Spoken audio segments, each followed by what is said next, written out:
पूर्व वीडियो देखिथिले राजा नरसिंह निज माँ को कथा देइथिले कोणार्क विशाल और सुंदर सूर्य मंदिर प्रतिष्ठा करिवे बोली। मंदिरर प्रतिष्ठा पई राजा लांगुला नरसिंह देव शिवेई सामंतरा को कही चंद्रभागा नदी मझिरे मंदिर निर्माण पई कार्य आरंभ कले। शिवेई सामंतराय तार सहकर्मी विशु महारणा को मंदिर निर्माण पई दायित्व देले। विशु महारणा तार 1200 बढ़ई को धरी मंदिर निर्माण में लगी पड़े। जेतेबेले नदी मझिरे समतल करिया पई बड़ बड़ पत्थर आनी पकाइले पानीर प्रखर स्रोतरे पत्थर भासीबाकू लागिला। एहाकू नहीं शिवेई सामंतराय मन दुखरे गोटे दिन कुड़ियारे बसी थाए। सेई कुड़ियार बुढ़ीमा शिवेई सामंतरा को किछि जाऊ देला खाइबाकू। मंदिर समस्या कथा भाबी शिवेई सामंतरा जाऊर मझी भागरे हाथ लगाइला, जहा फल तार हाथ गरम रे तातीगला। सेही कुड़ियार बुढ़ी कहला, तमे खाद्य मझिरू खाइबाकू चेष्टा करछ, जेमिति नदी को मझिरू पोतिबाकू लागिछ। यह कही बुढ़ी जनक सेठारु पळेइले। से बुढ़ी जनक हेउचंती माँ रामचंडी। शिवेई सामंतरा टिके हसी देई मंदिर निर्माण पई नदी को कूलरू पोतिबाकू आरंभ कले। राजा कहिथिले जेतेबेले जाय मंदिर निर्माण सरीनी से पर्यंत कौनसी कारीगर को घर को जीवाकू दिया जिवो नाही। 1200 बढ़ई 12 वर्ष पर जेतेबेले मंदिर कार्य शेष करी कलश बसैया चेष्टा करती सेतेबेले विफल हुअंती 1200 बढ़ई। राजा शुणी क्रोधित होई कहिले, जदि काली सकाळ सुधा कलश बसी न पारे तेबे 1200 बढ़ई को बेक काटी दिया जिवो। यह शुणी कारीगर माने चिंतारे पड़गले। यह भितर सेपटे विशु महारणा पुत्र धर्मपद सेपटे 12 वर्षर हो जाए। से जन्म होला बेले विशु महारणा मंदिर कार्य पई घर छाड़ी आसीथिले। धर्मपद को मध्य गेलरे धर्मा बोली डाकंती।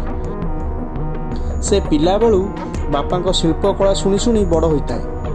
धर्मा पिला बेलू वास्तुकला और शिल्पकला रे रुचि रखि थाए, किंतु ता मन सबुबले उदास थाए, कारण से ता बापा को केबे देखिनी। से ता 12 वर्ष जन्मदिन रे माँ को जिद्दी कला बापा को देखिया पाई। माँ धर्मा कथा मना करि पारलेनी। निज बाड़ी किछि फल आ विश्वस्त कुकुर बलिया को सांगरे नहीं जीवाकू कहले। तापर धर्मा और बलिया बाहरिले कोणार्क को। बलिया जेतेबेले विशु महारणा को देखे चिन्हि दिए। धर्मा जानी दिए जे से तांको बापा बोली। पाखकू जाई परिचय दिए।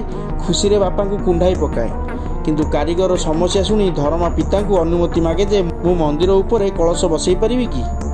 बापा को संकोच अनुमति नहीं धर्मा मंदिर रे चढ़िला आ देखिला कार्य किछि त्रुटि अछि। धर्मा शिखिथिबा हस्तशिल्प रे उपयोग करी कलश बसैबार सफल हैला, किंतु एहाकू किछि कारीगर विरोध कले। कहले कि काली जेतेबेले राजा जानिबे जे जेउ काम 1200 बढ़ई करि पारिले नाही ताकू एई 12 वर्षर बालक करिदेला, राजा भाबिबे जे आमे आम काम ठीक से करु नथिले, सेतेबेले हमकू मृत्युदंड देबे।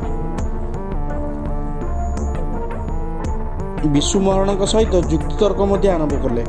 यह शुणी धर्मा निज पिता को संकट में न पकाइबा पई मंदिर शिखर को चढ़ी नदी को डेई पड़ीथिला। जे वास्तुकला और शिल्पकला को बंचाइबाकू जाई कलश बसाइथिला। से 1200 बढ़ई जीवन पई निज प्राण त्याग कर देइथिला। सकाळे राजा मंदिर रे देखिले सूर्य मंदिर भितर प्रभु सूर्य देवता शून्य रे अछंती। से बहुत खुशी होइथिले। शिवेई सामंतरा और 1200 बढ़ई को धन्यवाद देइथिले। हेले बसीथिबा कलश रे कौन थिला जे सूर्य देवता मूर्ति शून्य रे रहिला पर काहींकि मंदिर बंद हैला। मंदिर चक्कर समय केमिति जानिबे से विषय रे आमे जानिबा आउ एक वीडियो रे। एही भली नुआ नुआ वीडियो पई आम चैनल को सब्सक्राइब करंतु। वीडियो भल लागिले लाइक कमेंट और शेयर मध्य करंतु।